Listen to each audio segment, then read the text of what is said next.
Before I begin today's list, I would just like to say that during my research for this, I found that the list was very full of overwhelming paranormal places, but being a top 5 video, I had to make cuts, and while they may not be your top 5, you must keep in mind that Ohio has some of the most paranormal activity in the world.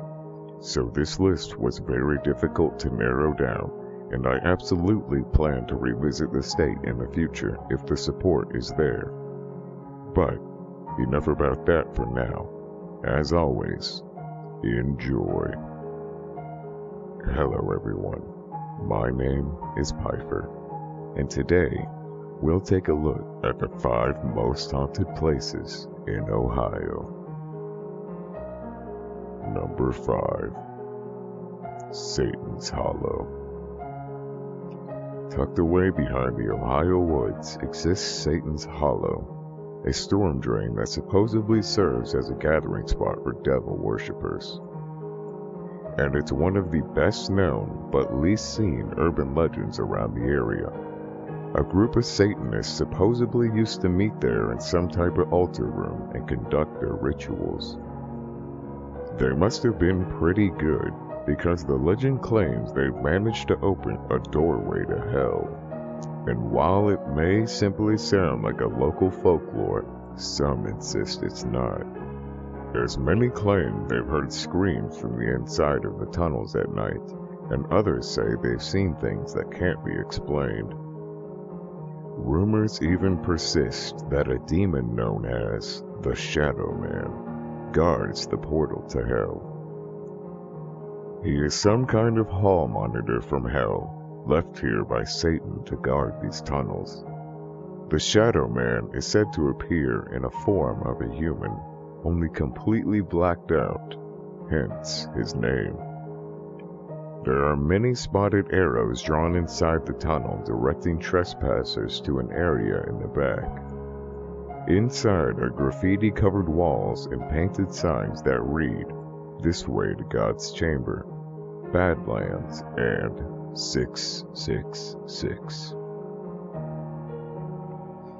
Number 4.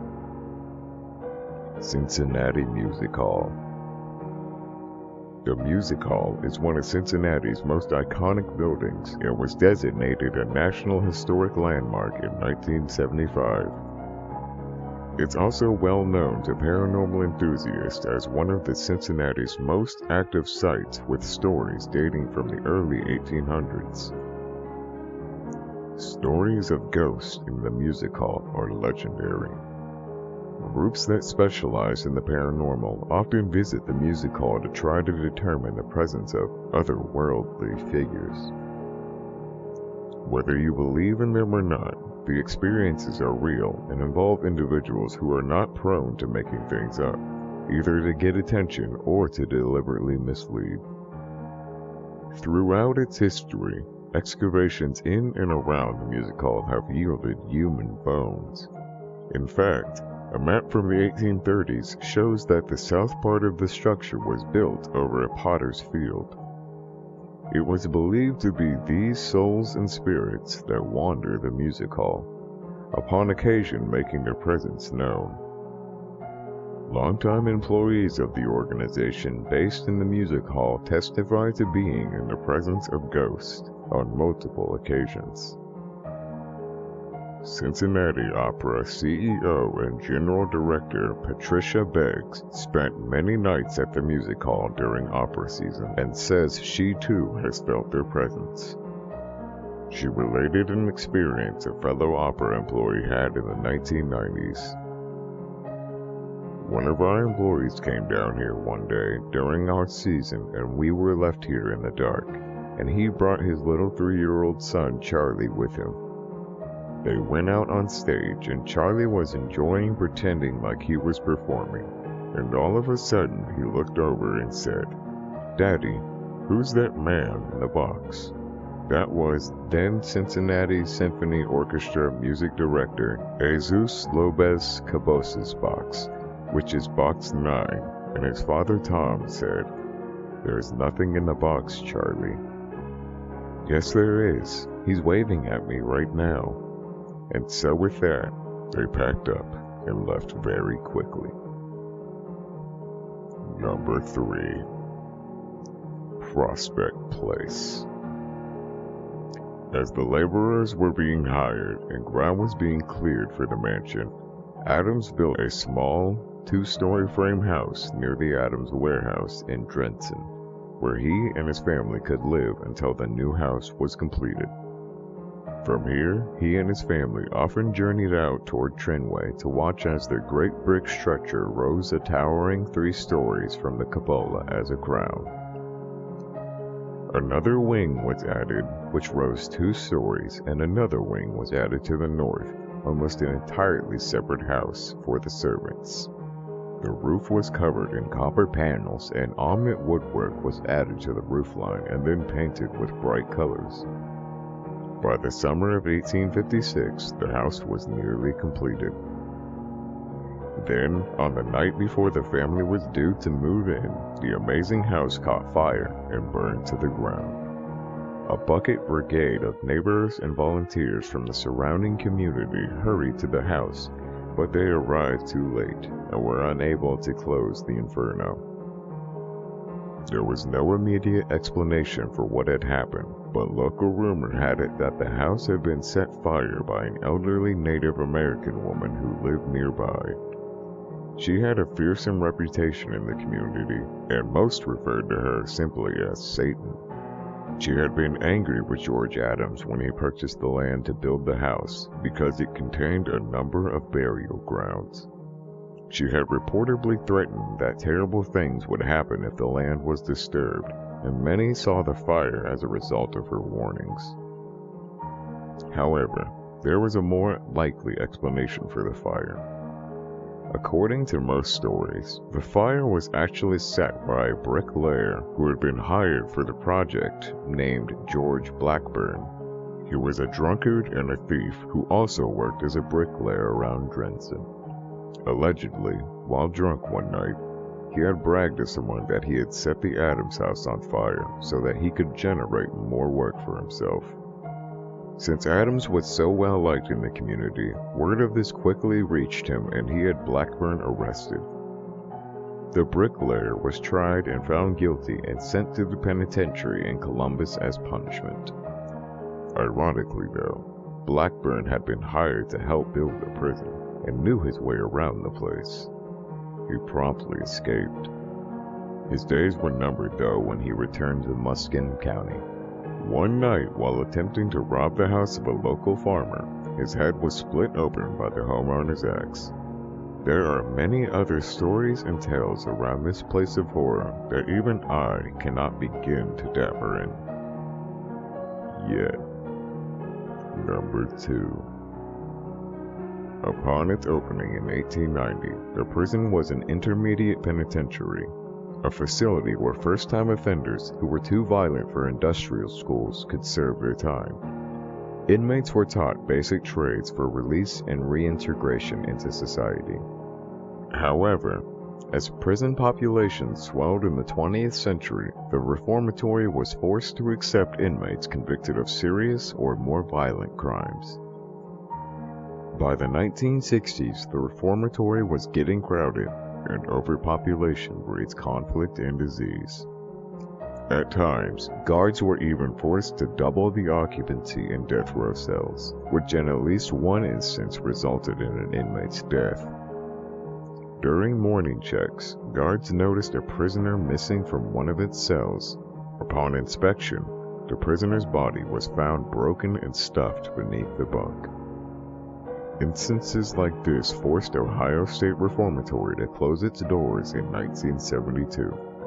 While the prison's day-to-day operations were enough to cast a shadow over the site, there were even certain events guaranteed to cause a spike in Ohio State's paranormal activity. In the late 1930s, a riot broke out in the East Cell Block. The guards condemned 120 rioters to share 12 solitary confinement cells 1 week without food or water. This punishment drove many to the brink of madness and death. During its 94 years as a working prison, 154,000 inmates passed through the gates of Ohio State's Reformatory. Many died of diseases like influenza and tuberculosis. Some went mad, others hung themselves, and at least one inmate lit himself on fire. Just outside the Reformatory stand 215 numbered graves, a vivid testament to the harsh reality of prison life. The ghosts of these violent and maltreated men are not easily silenced. Visitors and tour guides have been pushed and punched by unseen forces. As with all other haunted locations, many claim to feel an inexplicable chill while on the prison grounds. Additionally, witnesses have heard cell doors slam and seen dark apparitions. Even the road leading to the Ohio State Reformatory seems haunted. Number 1. Ohio University.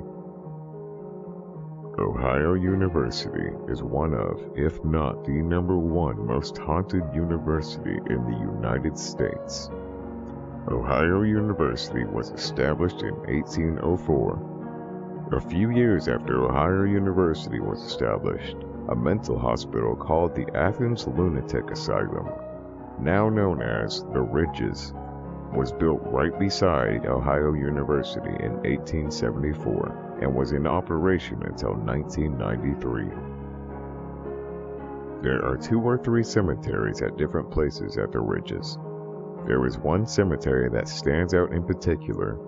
The one located at the near right corner of the Ridges is probably the most explored by people and students. Almost all of the graves only have a number engraved, no name, no date. The only ones properly identified on headstones are ones that relatives of the patients paid for. Most haunted legends arise from the circles of graves without a headstone in the middle.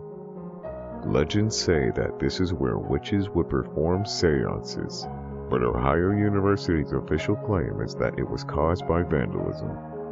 People who are brave enough to visit at night have reported to hear screams and seeing strange lights. The Ridges isn't the only place that is known to be haunted on campus. Ohio University's very own residence hall, known as Wilson's Hall, is considered to be the most haunted on campus. When you look on a map, there is said to be 5 cemeteries that form a pentagram with Wilson's Hall located in the center. In the 1970s, in room 428, a young man mysteriously died. Every person who lived in the room after that reported to hearing strange noises or seeing objects move. Similar occurrences kept happening until a young woman moved into the room and violently died after practicing occult in the room. The room after her death was then closed off, prohibiting anyone from living in it. It has now been converted into a boiler room. However, room 428 isn't the only spooky thing about Wilson Hall. The hall is also rumored to be built on top of an ancient Indian cemetery, which is a location for major spiritual energy. Wilson isn't the only residence hall that's rumored to be haunted. Jefferson Hall has a marble sound, which sounds like hundreds of marbles are being dropped on the floor of the building, which is supposed to be empty. Washington Hall is rumored to have a basketball team haunt its halls, and people have confessed to hearing basketballs being bounced in the hallways when no one is there. Legend also says that Crawford Hall has had ghostly experiences after the death of a young woman named Laura, who fell from a 4th floor window. Lights turn on and off by their own, doors slam shut and open by their own, and the Bob Marley song Laura will not play on any musical device. If you enjoyed today's video, please leave a like or a comment and tell me what state you would like to see done next. Now, I'm sorry that this video was long, but Ohio is one of the most paranormal sites in America, so it was not easy to narrow down. But, as always, stay safe.